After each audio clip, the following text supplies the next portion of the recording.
Oh, hello, and welcome to what's going to be a very interesting conversation with amazing ladies as the month of March comes to an end. I am excited that we get to sit down and reflect on the achievements we've made. Where are we? Where are we coming from? Where are we going? To you who's joining us online, thank you so much for making time to catch up with this podcast. And we do hope that by the end of the discussion, you will have picked a thing or two that will make you a better person. My name is Jackie Lumbasi, and it's always a pleasure to get an opportunity to steer such conversations. I am with a formidable team of ladies that you will get to meet as we get along. The theme for this year's Women's Day, and of course, the entire month, was digital technology and innovation for gender equality. We talk about gender equality quite a lot, and people have different ways of measuring that. Throughout this conversation, you'll see that come through. It will be equality, equity, digitalization. How are women using technology to get better, to achieve their goals, to perform their duties? Ladies, I'm very happy to see you. Good to see you too, Jackie. Thank you so much. Nshuti, we've got Nathalie and Fiidia with us this afternoon. So this is what we're going to do. It's an easy conversation thanks to MTN making it happen. And we will pick a question. There's this lovely big ball in front of us. It has a set of questions. So we pick a question and discuss. These questions are relevant to what the month has been about. You know how I keep wishing that every month would be Women's Month, but It is. it is, yeah? We just don't talk about. We just we focus on March, but every month is okay. Yes, so every question inside there is related to what this month has been about. So I'm gonna go fast. That should not have happened, but since I am, since I'm the host, so I have that privilege. I'll pick the first question, and then we can have a chat about it. Okay. Okay, let me pick this. Did I even end up? What was the criteria? I have no idea. Oh, very interesting question. With busy work, life schedules, and the in between, how do you intentionally practice self care? Oh my goodness. That's a very interesting question. So before I say how I practice self care, and I get, but maybe before I say because I got to pick first. So before I say how I practice That's the self care, I should get to hear from Fiidia or Nathalie. One of you should go first. No, I think you should go I first. should go first. All right. It's your question. It's my question, so I shouldn't let you guys go first. All right. So with busy life schedules, work, and the in between, how do you intentionally practice self care? That is a very tough call. And it's a question that I hear women get asked all the time. So, how do you do this? And how do you remain sane? You've got to deal with work, deal with children, deal with everything around you, and yet remain sane. So, how do I practice self care? I switch off. I deliberately will find, first and foremost, the most very obvious ones. Saturday and Sunday, I rarely answer calls. I rarely will answer calls. That means work is out, so don't call me about work. But even people that would be looking for me for proggy or whatever, it will not be on Saturday or Sunday. I deliberately will stay away from that. The other thing that I do is I find things to distract me or to keep me busy. What does that mean? In most cases, it will be house chores. I love to do house chores. And I realized, I know, quite odd. I love it.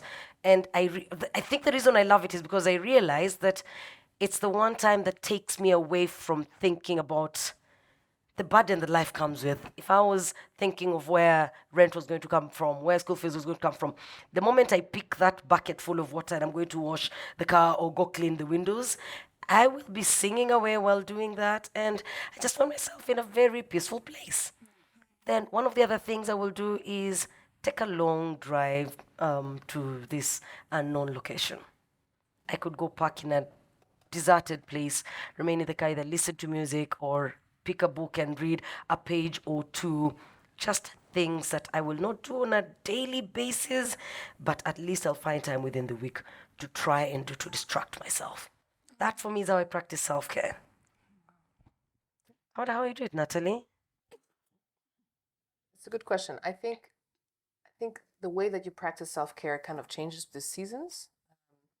This season, I have decided to take my health in my own hands. Part of that is nutrition and improving my nutrition, and improving my sleep. So I'm an insomniac. Therefore, I have to really be disciplined about screens off at a certain hour, doing all the things that need to happen for me to be able to get 6, 7 hours of sleep, and then working out 3 times a week minimum. That's kind of the way that one way. And then I think once a week, I try to do something that I find fun, social. So maybe I'll go hang out with my friends at a certain location, or I'll go listen to live music. I love live music, but it's one thing that has to be disconnected from my regular life. I think those are the two ways. Also, reading. I have a thing now where I want to read books written by African women, and so if I have the mental capacity over the weekend, I'll try and do a couple of hours of reading.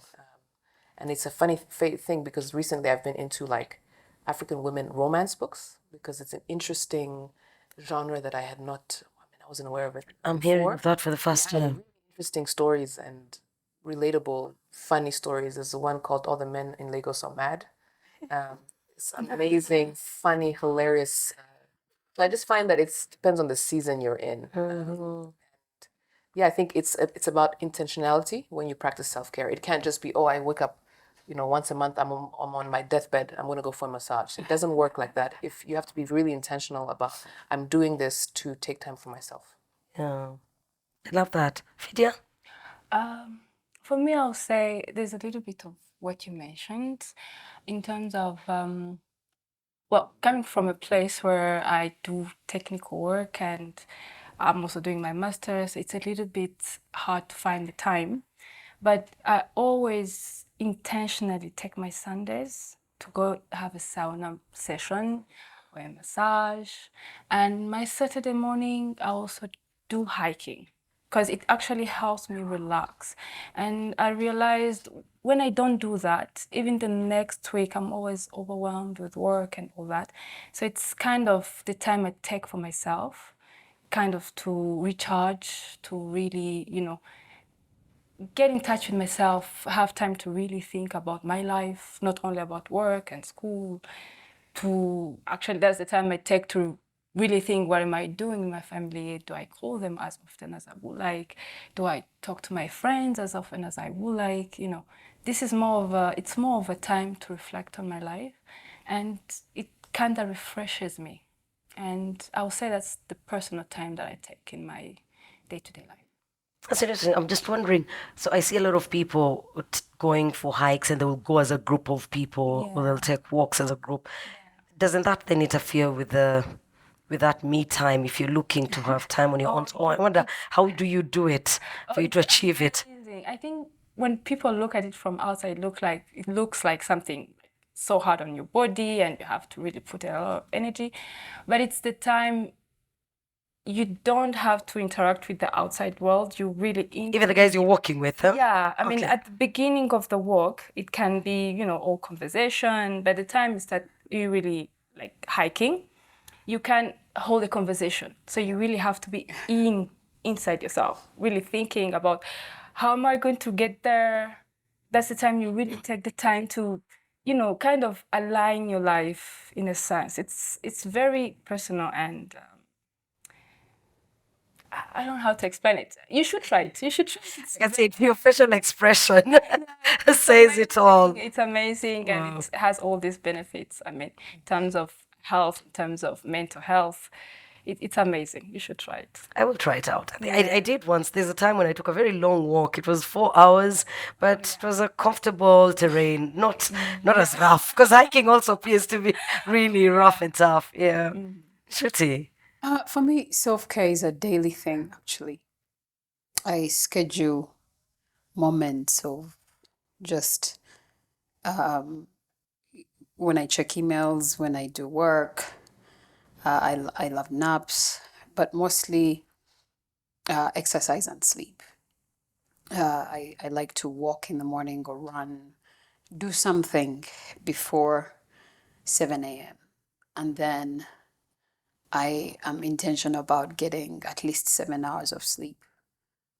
Now with a toddler, I love just taking her to sleep and we all just go to sleep. So every day I have to do something that keeps me myself.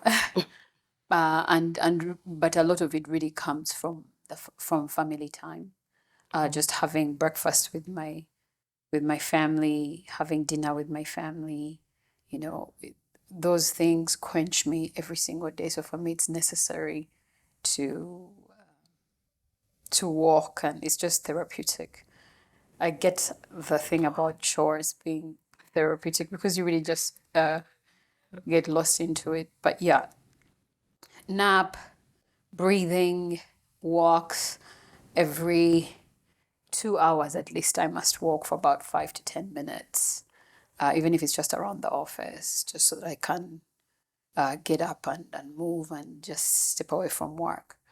And then by 8:30, my phone is on do not disturb until 7, and I put it on airplane mode. That's 8:30 p.m. Yes. till 7 a.m. Yes. What? And then the day begins when it's supposed to. But how's that even possible considering what you do for a living? How do you manage to keep your phone off? I mean, I work with continental organizations, and so they're very strict 9 to 5 in so many ways. But we also have scheduled business. It's not every day that we need to talk or whatever. So from scheduling, I'm able to get my work out of the way. But this Do Not Disturb started in 2017. I started a new job and found myself, chatting with my new executive at about 1 and talking about work. And immediately I thought, no, I have to set boundaries. It's month 1. I can't, we can't work like this. So the following day I said, work ends at 5. I'll extend it until 7:30. After that, you will not be able to reach me. And I've kept it up. Wow. That's admirable. Yeah. People respect your boundaries. Yeah. So you've got to set the boundaries and communicate them. Make that You also clear. have to People will respect respect it. True. Yeah. So a lot of us don't respect our own boundaries. We don't even know what that is. Unfortunately. So yeah. Yeah. So I guess it's my That's turn. good. Yes, it's your turn.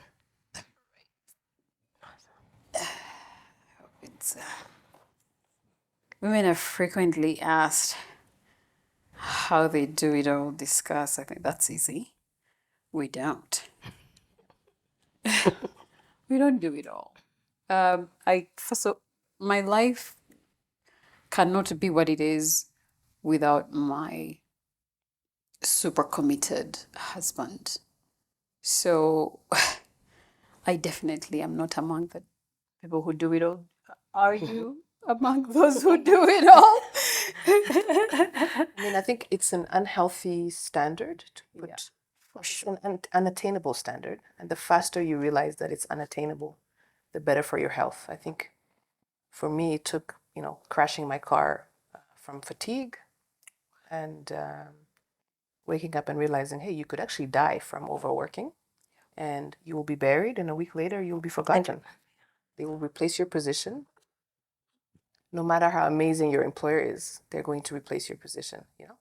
So you have to take care of you. You are responsible for yourself.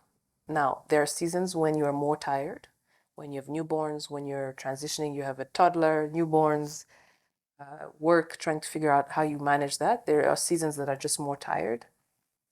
And there are things that you must do to be able to manage, especially if you're in a leadership position, but it's just not attainable. And I think the faster you realize it, it's better for your health.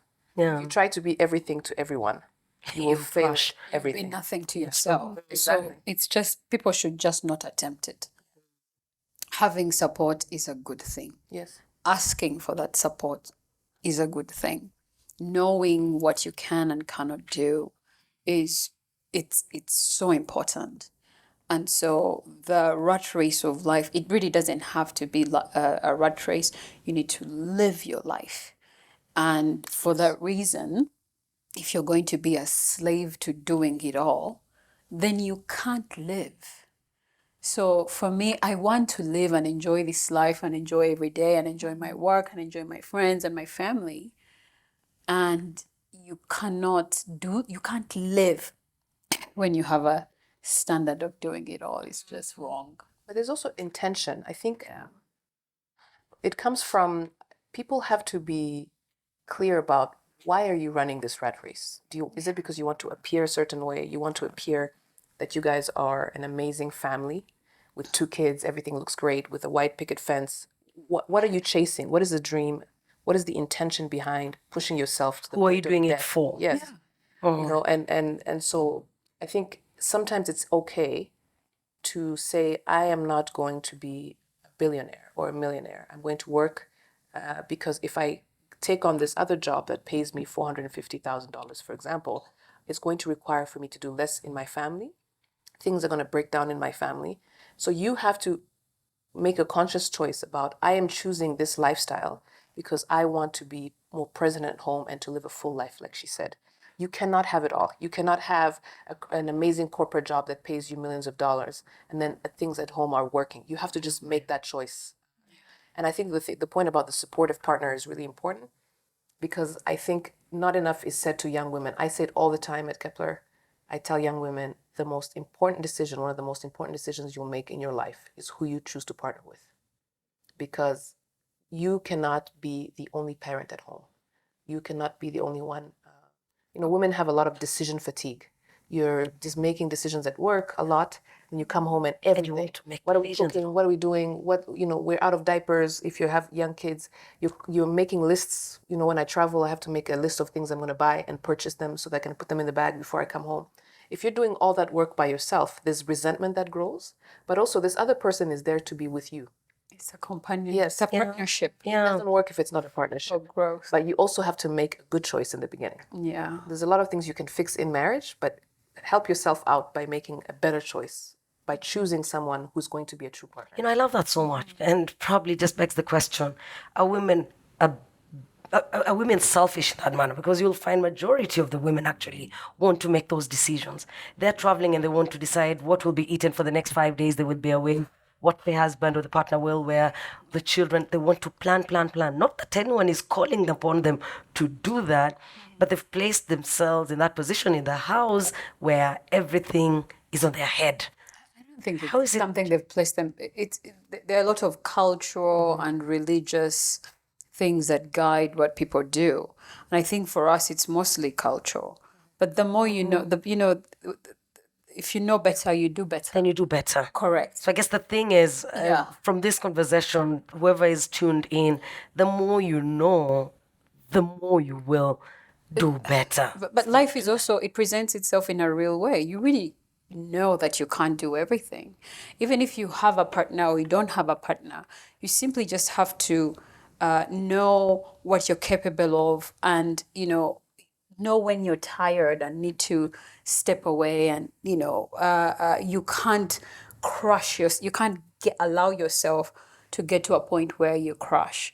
And I think it's something that we really need to teach young children, and we are so bogged down by inspiring people, career people.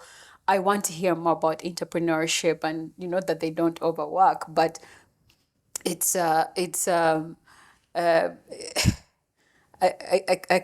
don't even know what to say, but fundamentally living in reality that you can't be an island and you can't do everything, but you can't do the things that you set out to do.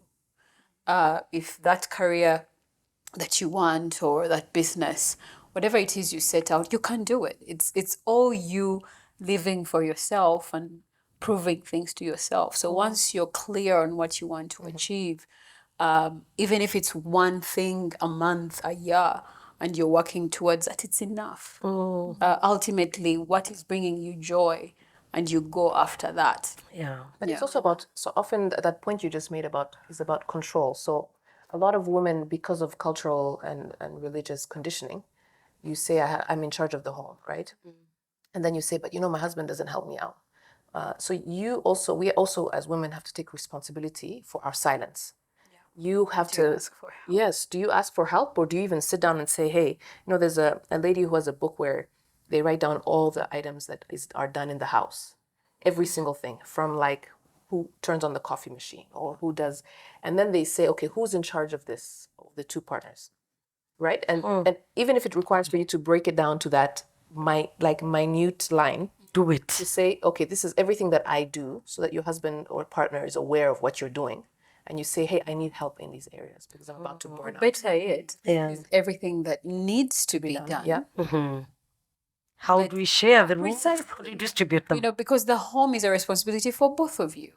And so you agree from the start who does what, and just get to it. And in case they forget or something, you pick it up and do it without grumbling. I find that when you prioritize joyfulness and peace, these things tend to also fall in place. But that's if you make the choice of a good partner in the beginning. So yeah, it all starts with that. But I think, there's the partner, but I think a lot of it sits with you.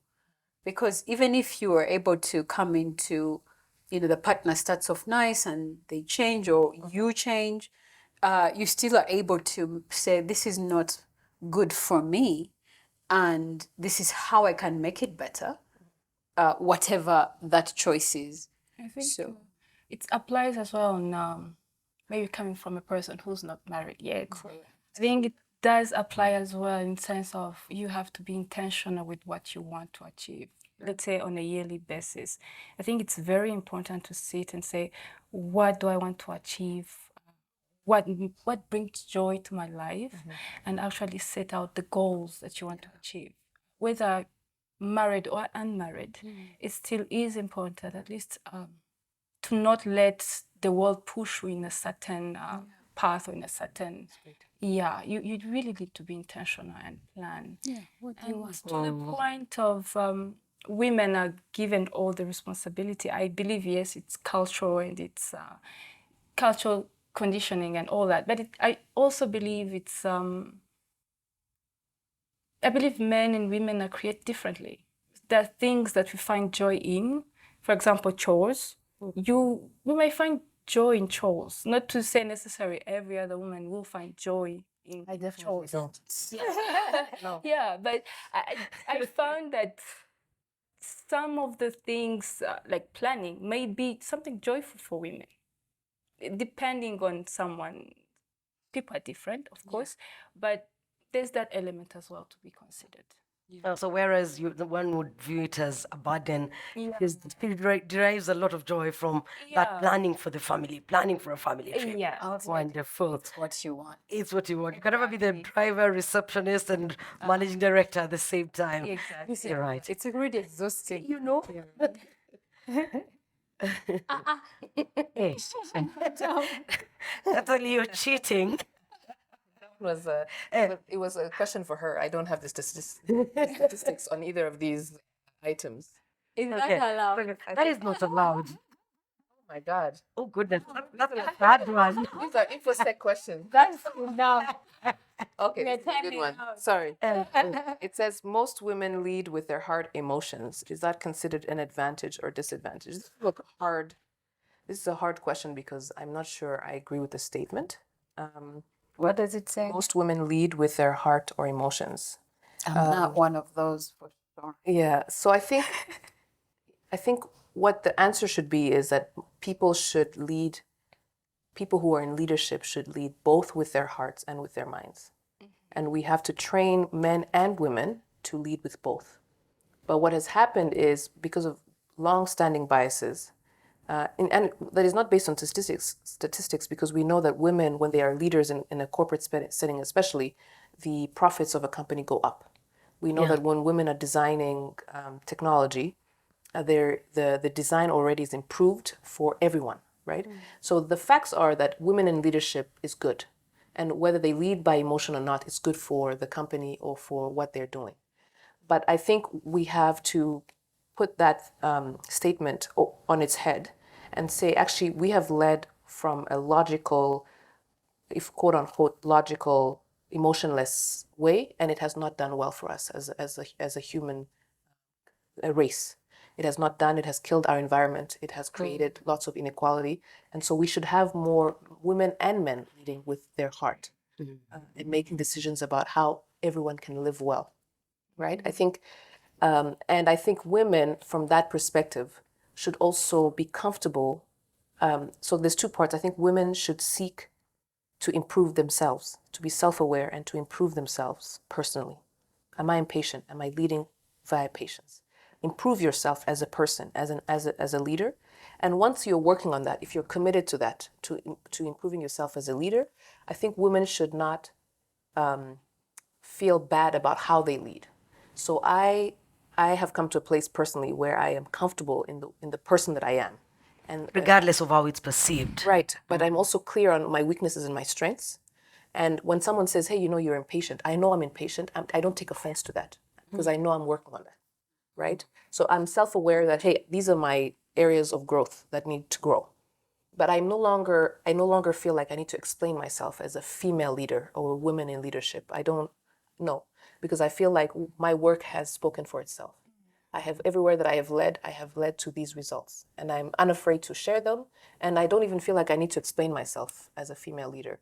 So there's that part. Women should improve themselves, be self-aware, improve themselves as humans and as leaders, and then to be unafraid and to say, hey, I'm the leader here. I've made these choices based on facts, based on research, based on the work, the consensus in my team, and go for it.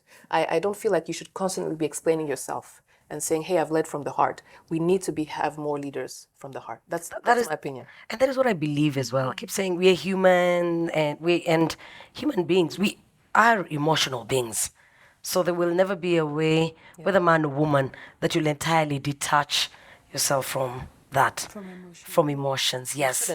We shouldn't. It leads to bad things. I just hate it that it's always used or brought up when it's a woman in the picture.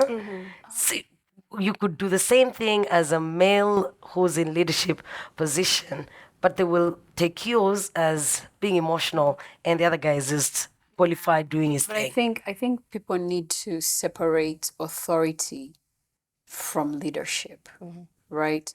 Just because someone is in authority, it doesn't make them a leader. Leadership is a choice.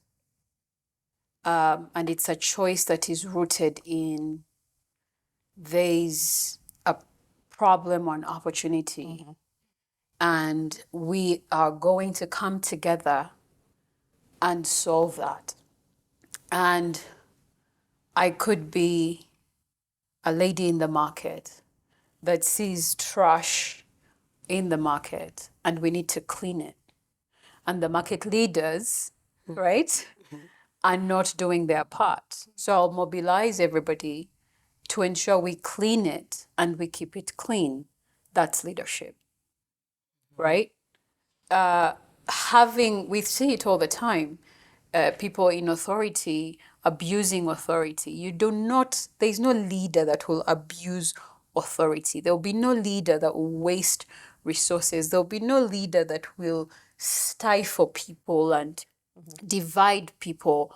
Leadership is intentional, making a difference to lessen suffering of any kind for human beings. That's what I believe. And it's not everybody that is a leader, but everybody can choose to be a leader. To be a leader. And so what we have a lot of confusion is someone is in authority and therefore they're, leading this way or that way. And you can't lead without heart. That's where it really starts. And you can have emotions and everything, but usually when you choose to lead, you really focus on what it is you need to solve.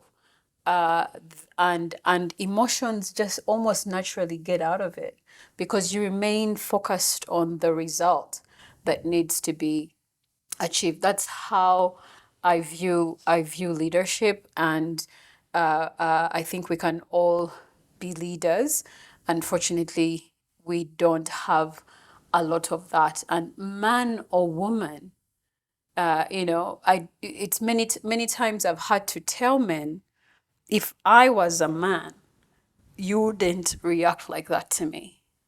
That's true. If I was a man, you wouldn't tell me that I need to go through my manager to come and talk to you about a problem Yeah. about my business.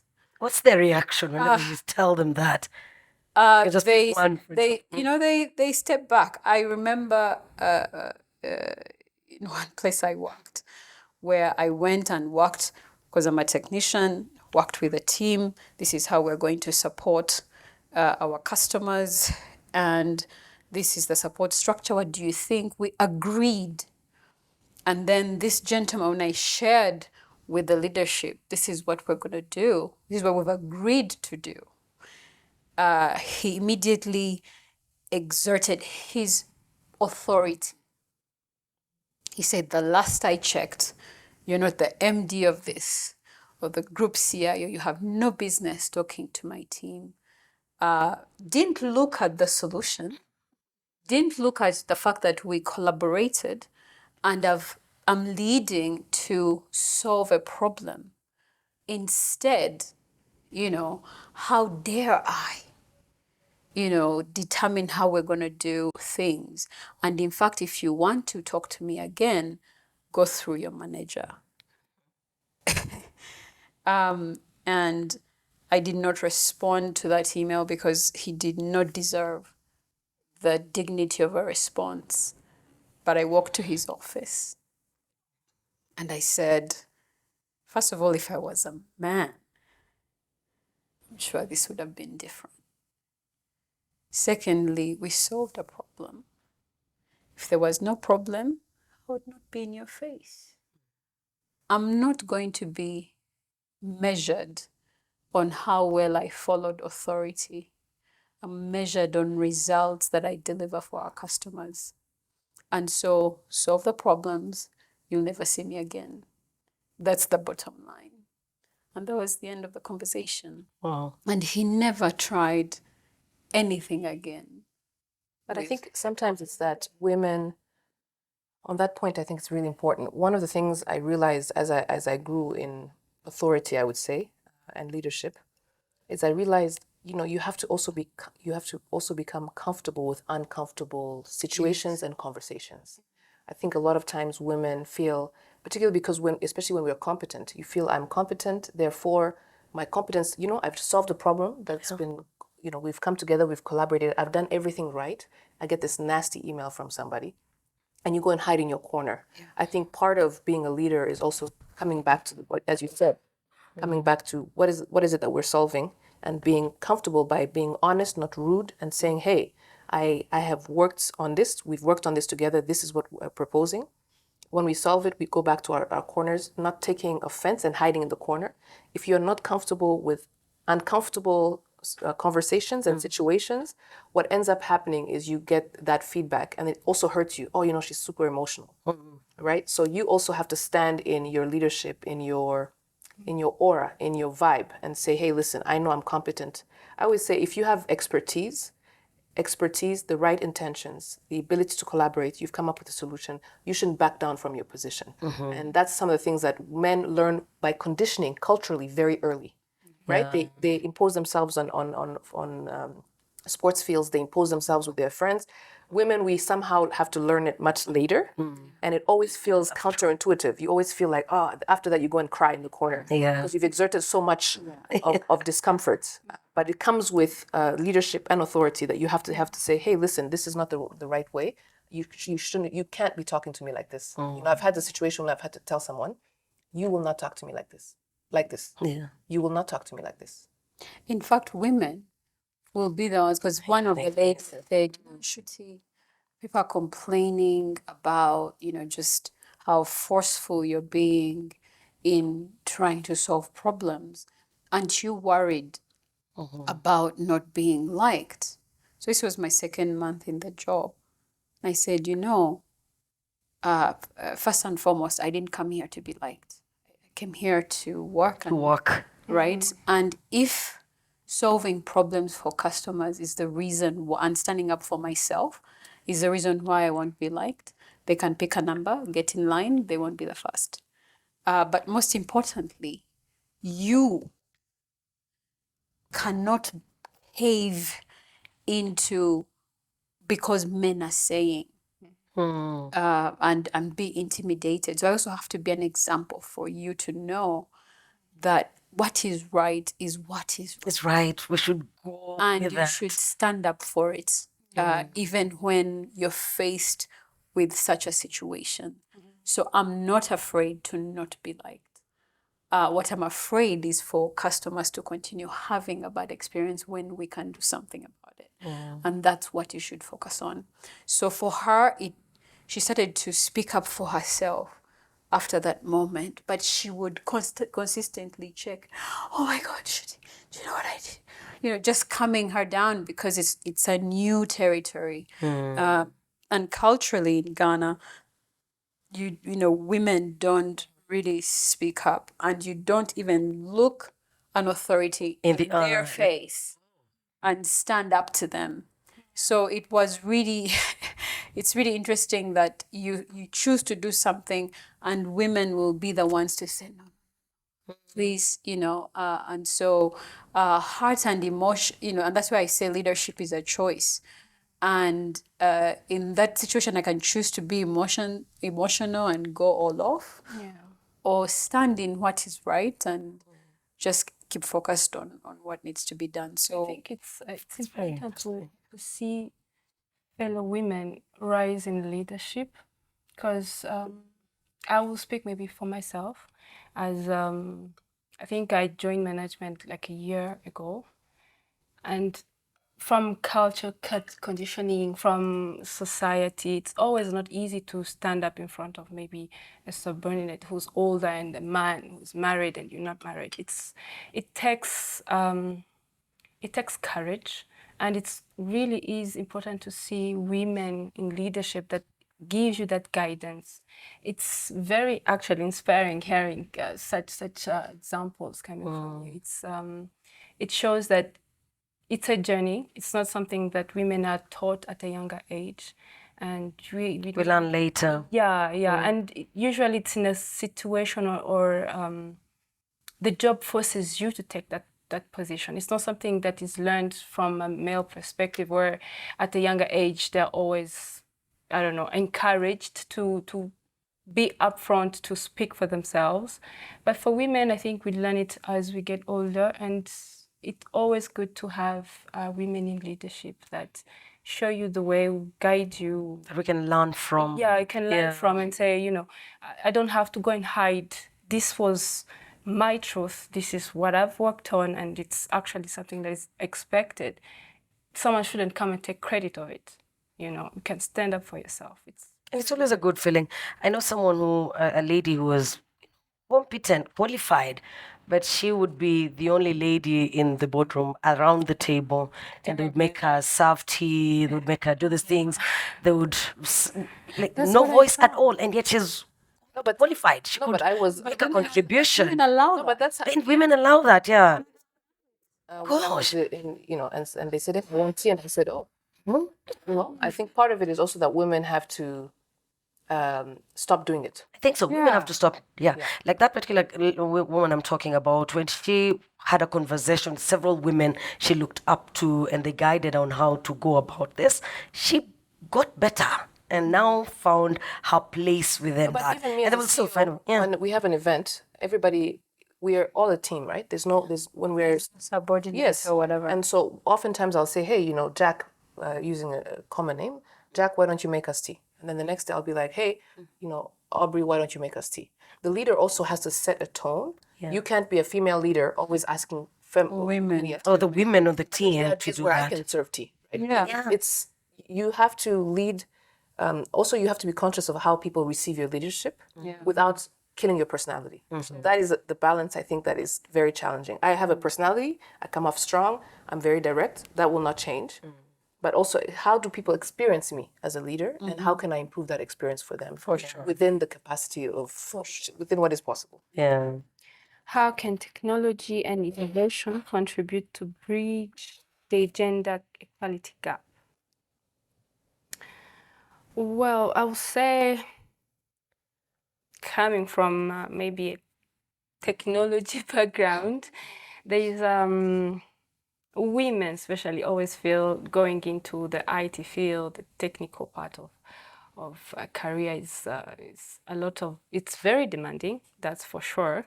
And I have seen the growth on a personal level. At least when I joined MTN in IT, we were very few women. But when I turn around now, it's almost double. It's impressive. Oh, so how can we do that? How can we encourage women to join technology and fill the inequality gap? I believe we can start from high school levels, if I can say, because at that time, people are not really sure on what they're going to do in the coming years, and there's always a lot of family influence into that. I think it's important to make them aware that it's not as hard as they think it is, that it's not a field that is masculine, because very many people have that tendency to think IT, they're more of introverts, they're not. Make it, try to really give them the awareness of it, that how you can actually thrive in such an environment. And it's something that I'm realizing it's becoming very, how can I say, people are more aware that it's not a masculine field, that they can join, that they can thrive and in that section. And yeah. Interesting. How about then, maybe Nshuti can help there. So Fiidia is talking about the women that will get into that space and go to school and maybe eventually create softwares. So how about the women that benefit from this, from the technology? So how do those The women? way I read this question, it really is, it has to be accessible. And maybe because it's what I have committed the last 13 years of my career to, is technology has to be accessible to everyone. Everyone has a right to have it. Innovation also has to speak to the needs of everyone so they find utility in it and be able to utilize it, right? So she mentioned a lot of solutions being, when developed by women, everybody's served. And that is truly accurate. And therefore, technology has to be accessible. Innovation has to include women in its design. But everyone, it's like, what do they say? Wi-Fi is a necessity. It's like air. Utility. It's a utility.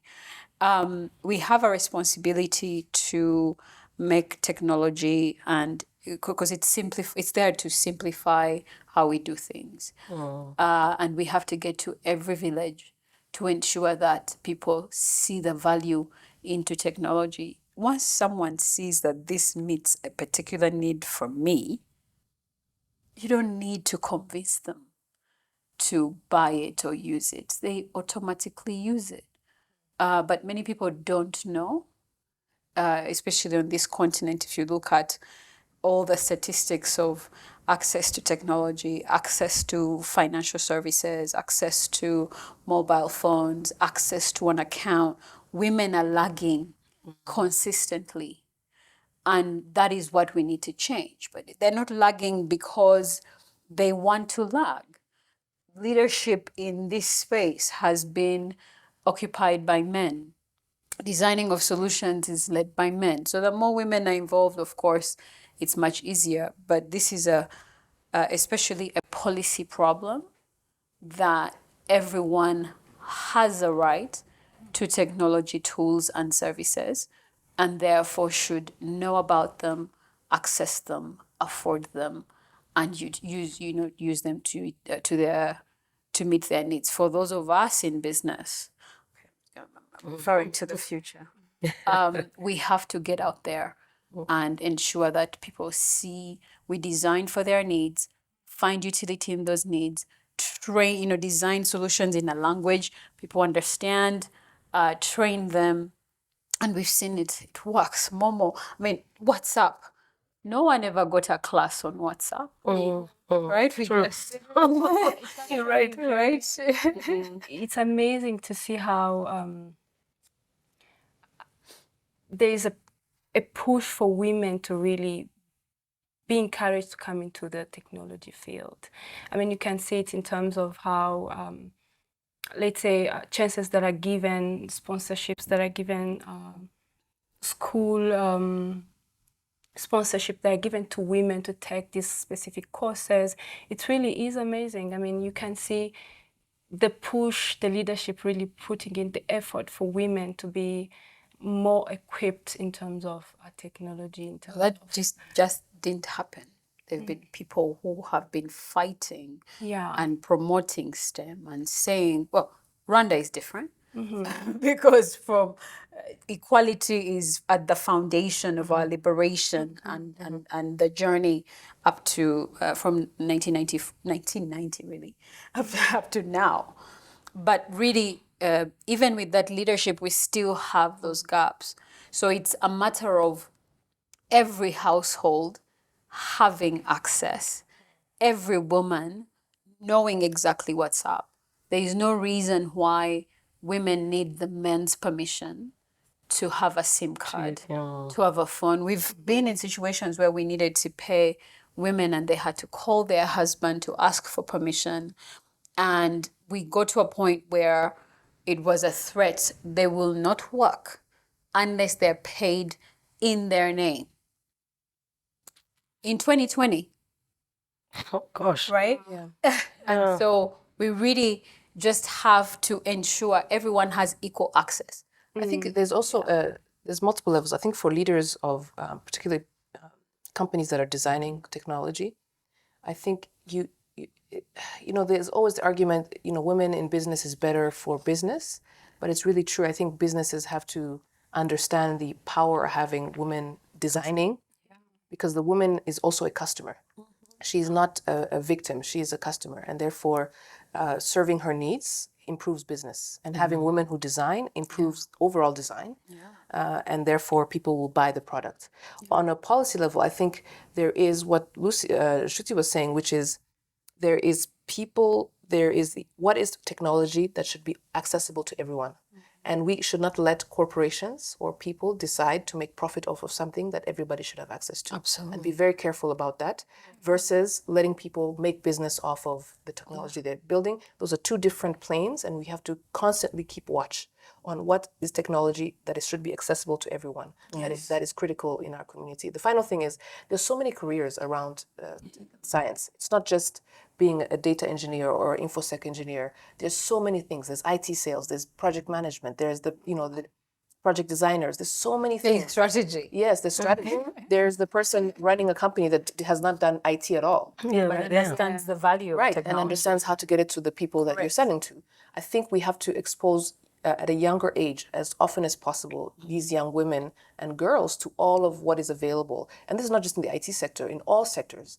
I think one of the things I'm passionate about, and I wish was possible in Rwanda, is to have field trips often, and for young professionals and leaders and business people to take time at least once a month to go speak to your local high school, so that people are aware of all the careers that are available in science and tech, so people can dream, hey, I don't want to be an infosec engineer, but I would love to do business development. This is what we did.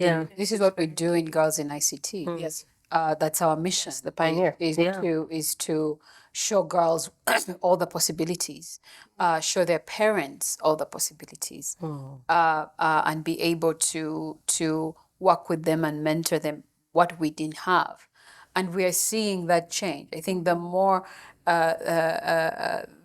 work there is that is showing people opportunity, all the possibilities in whatever career, or business is fundamental to getting people to see that, oh, I can do this. And for us, I think it's not just the girls, but their mothers as well, because they've been raised up in a different experience, and they expect that they're okay with getting the child out of school, bringing her home she stays home today to help me on the farm.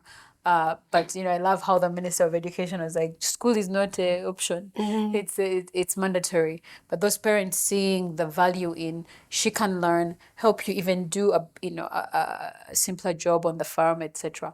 So it's work that we need more mentors, but we need people to really care enough to go and mentor. So not even mentor, just go and share your Share story. information, share your story. Yeah. Whether you're writing or on a podcast or Yeah. but especially Speaking to a gathering. but especially that one-on-one with girls. Yeah. It's something that we do with girls in ICT. We go to Maranyundo, to Lycée do Kigali, whichever school opens up their doors. But even to get the teachers to say, please come, that's also work. That's work. The Some educators teachers are are like, resistant. no, I mean, it's so amazing. Yeah. How we have to convince educators that this is important, and for them to make time for us to go. It's very important, really. I'm going to pick my second question. I already picked it. I'm not going to do what Nathalie did. I'll just go with it. What are some of the initiatives or practices? I feel bad now. Don't. That companies can introduce to ensure that we have equity as opposed to equality within the workforce. This is interesting. What are some of the initiatives and practices that companies can introduce and still to ensure that we have equity as opposed to equality within the workforce? This is a hard one. Okay. Yeah. Equal pay for equal work. First one of all, it has to be at the foundation, right? I always refer to how President Kagame was intentional about it and has really stuck with it. Immediately, all management, there'll be gender parity, right? Or even just the staff, there'll be gender parity. Same position, same salary scale, because people have different experiences, right? So years of experience should matter. But at least equal pay for equal work. When it comes to family, prioritizing people's well-being and family, and making sure that, the hours are friendly. For me, I can't take a job now that requires me to be in an office. You cannot. I cannot. I will not. I will not take a job that requires me to be in office full time. Because now, of course, there are jobs that you have to be present, right? I can't run a shop and not be present, but still, you're sensitive towards those things. Having quality bathrooms. Sometimes you go and the men have all these stalls and whatever, and women just have one or two. Yeah. Just equality. Or you find places where both men and women share the same bathroom. Given where we are now, the world is changing. So, but fundamentally protecting everybody, and for everyone to feel like they're equal contributors and of value to a team. So your HR policies cannot be divisive. The environment I'm loving the introduction of early childhood centers in offices. I feel like I would mandate that every corporate has a child center where before kids go to school, they're at work, daddy can bring them, mommy can bring them, and, we have that balance. Don't overwork people, get just those sensitivities, but fundamentally gender intentionality from the foundation. And if the foundation started in 1950, okay, can we improve it today? And you see that where leadership comes in and they believe in this, they get it done from the start. Sometimes the bottom line doesn't fully agree, but you see where family is prioritized, equality is prioritized, profits are through the roof. Exactly. Yeah. And so it's good for business. Yeah. So equal pay, child-friendly policies, flexible working, all kinds of things that allow someone to be able to manage their families and show up for you. In fact, once you take care of your people, they take care of business. They will. Yeah. I think that to add on to that, I think it doesn't mean that when a woman is leading a company, that's everything improves automatically. But we know that one of the things is when you have great female leaders leading companies, you'll notice some of these things where there's intentionality about flexibility in hours. For example, when someone is coming back from maternity leave, how are they treated? You have to understand that they have to breastfeed, that they're not sleeping well. Number two, I love the ideas of daycares at work. Yeah. But the other thing I want to mention in particularly in the IT sectors or in sectors where there are not enough women, what ends up happening is, for example, you'll have in R&D or in IT, you'll notice that women are not, they're going on maternity leave. If they're going on maternity leave, sometimes they don't have a spouse and they don't have children, right? But what ends up happening is they start to be gaps because this person has 11 years experience because I've taken 5 years off having kids. Yeah. This person, we started off at the same time, but he has 11 years experience, I have 5 years experience. What are you doing as an employer to make sure that this woman, who is a talented engineer or a talented R&D engineer, is catching up, right? And the same thing, I was talking to a tech company recently and I said, listen, I don't see any senior female engineers. And they said, yeah, because of XYZ reason. Yes, we know the XYZ reasons. Why aren't you creating an intentional path, a career path for them to say, hey, I want you to stay at this company, right? We appreciate you as a person, as an engineer. We want you to stay. This is the path that we can offer to make sure that you are able to eventually, very soon, compete with the person who has had 11 years experience and taken on multiple projects while you were off on mat leave or not. Yeah. And so I think that intentional management programs or career paths for sectors where women are lagging. Everywhere in the banking sector, we see it. Some corporate companies do it quite well. I think in the IT and tech and science sector, we need to be much more intentional about it. And I also say for women, when you're making a choice about becoming the leader of organizations, sometimes don't sell yourself short. If you know that this culture is a terrible culture, because culture is why people stay at organization. Retention is about culture and whether you're taking care of people, right? It's not just about the work. The work is also part of it. If you really enjoy your work, someone is taking care of you. If you are a leader and they say, hey, why don't you take, because the research shows that often when an organization is about to collapse fiscally or for other reasons, they say to a woman, hey, do you want to take on this acting CEO role? Because it makes the company look better, especially if they're coming back from a crisis. Women have to learn to say, hey, no, because this is already broken. It's not a broken I can fix, right? Yeah. Sometimes you need to take on positions where you know, hey, I can dramatically shift the culture, improve the culture, do all these things, and then start small. You don't have to change all the culture of an organization overnight, but you can start off with very practical things that show people. And one of them is pay scale. I believe that whenever I join an organization, I work on it and say, I want people to have clarity on how they can get to the same place as everyone else and some transparency on that. And we have to make sure, when a woman comes and says, I want this money, oftentimes, sometimes as the employer, I'm stuck. But if it's a promotion within, I'll be like, hey, you need to be asking for more money, right? So women also have to be better coaches of other women. Like, hey, this is going to hurt my bottom line, but you need to ask help with for money. Yes. It's so important. We really have to stand together. There's nothing more painful than seeing women stand in the way of other women.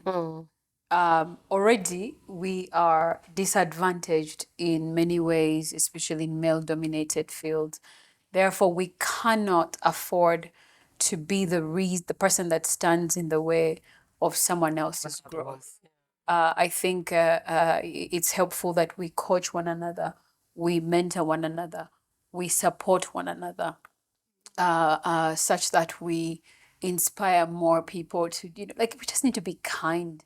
And so for me, really, it's vital that women in leadership, and even just generally women in a workplace, to band together and solve these problems together. Only then can we really also drive equality, when we are working intentionally and collectively. And also, single women deserve the same respect. You cannot say, "Hey, you're single, take on more," because the rest of us have families. Yes. You have to be very clear. I've been a victim of that. You have to be quite fair about people's time after work. Yeah, yeah. Okay. I was looking for something that talked about women and being there for each other. We'll find it before we close. So we're going to wrap up, and we've had done enough of the question picking. What personal growth experience or piece of advice did you find most valuable in your journey? Struggled in the last few years to kind of accept myself and say, hey, maybe I didn't like flowers when I was 25, but now I like flowers and I want to be given flowers. It's okay for me to want to be given flowers. And being able to communicate to the people around you, whether they're working with you, whether they're your spouse, whether they're your friends, that, hey, I've changed in this way and I would like you to treat me this way. I think with women, you tend to say, hey, I was like this. And even the changes you're going through, you're uncomfortable, unsure, what's happening to me? And I think it's really important to say your goals can change. I didn't realize I was going to enjoy motherhood as much as I enjoyed. And it completely, radically shifted some of the things that I like to do, that I want to do, that I'm going to do in the future. And it's okay. Things can happen to you. You can have experiences that say, you know what? I really don't want to be the corporate maven. Like, I'm done with that. Yeah. And for me, I have no aspirations to be. A lot of people always say, "Oh, you're going to be this politician," and I have no aspirations to be that. And I am okay with that, because that's not who I want to be. Yeah. It's okay to change. It's okay to improve. It's okay to change direction. But the thing is to be true to yourself, and to say, "Hey, now that I've been true to myself, what are the things that I need to do?" And actually be disciplined to achieve them. And say, if I want to move away from the corporate sector, I want to do business, it's hard. You do, yeah. All of it is hard. All the choices are hard, Yeah. in my opinion. You choose your heart. Yes. And do it at 100%. Nshuti?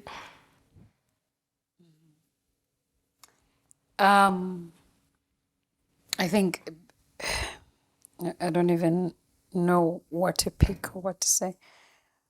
But I mean, change is really the only constant, and discipline in first of all, just being able to be who you are, to know who you are, living authentically who you are. People will dim your light, and my God, in this career, people will tell you, turn it down. Do this. I remember in my first two weeks coming back to Rwanda, two people took me out from work and told me that the way that I was demanding for results and pushing people Was very un-Rwandan. is something that only one person does. That's terrible. And that is the president.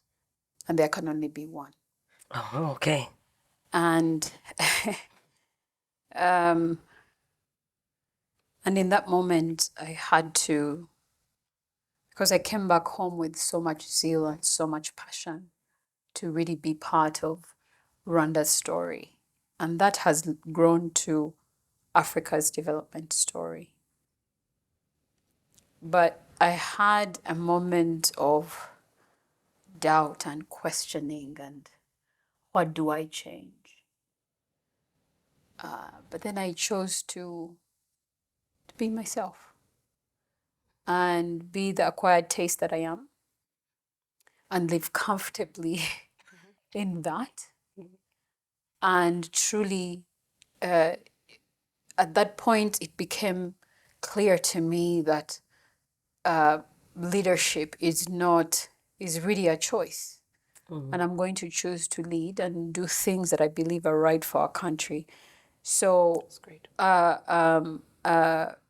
because ultimately the continent has suffered enough, our country has suffered enough. We cannot be the ones who are consistently behind. And I can't be a coward, and I can't dim myself because of whatever someone else thinks. And so I think that's what I would tell other women or just other people. Once your heart is in the right place and your intentions are really good, right? Impossible is nothing. And no matter how people will, what they'll say about you, how they'll perceive you, your good heart ultimately carries you. And so consistently working on being who you are, true to who you are, just being good. Yeah. Really, there is no limit To that. to what you can achieve. Yeah. Fiidia.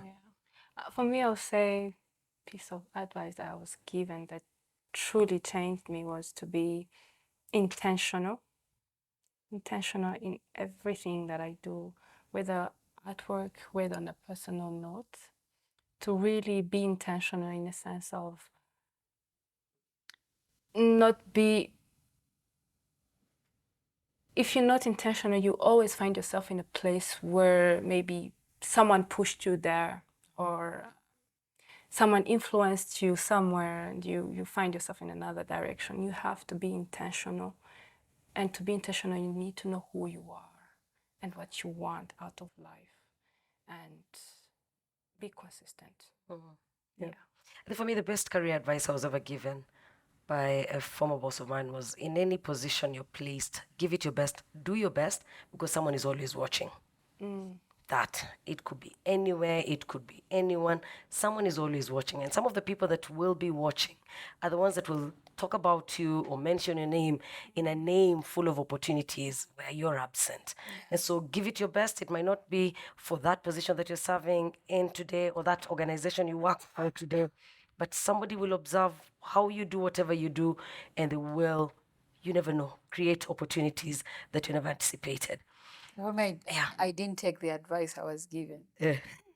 I did the opposite. You did the opposite, but you still bad advice. you still thrived. Must have been bad advice. What I wanted to relate to what you had said earlier, Nshuti, was about women not standing in any other woman's way. Was that something I saw, a quote that I picked from someone? Greatness comes not from a position, but from helping build the future. Yes. So you're in that position. It's not about you. It's about the many other people that you can help become better people. Yeah, thank you. Thank you so much, ladies. And for you who's joined us on this podcast, we do hope that from everything that has been said, maybe not all of it made sense to you, maybe not all of it will be useful to you, but we do hope that you have picked something for sure, and that will take you to the next level of your work life, your relationship, everything that we have talked about today. Thank you so much, Nshuti, Nathalie, and Fiidia. My name is Jackie. It's been a pleasure.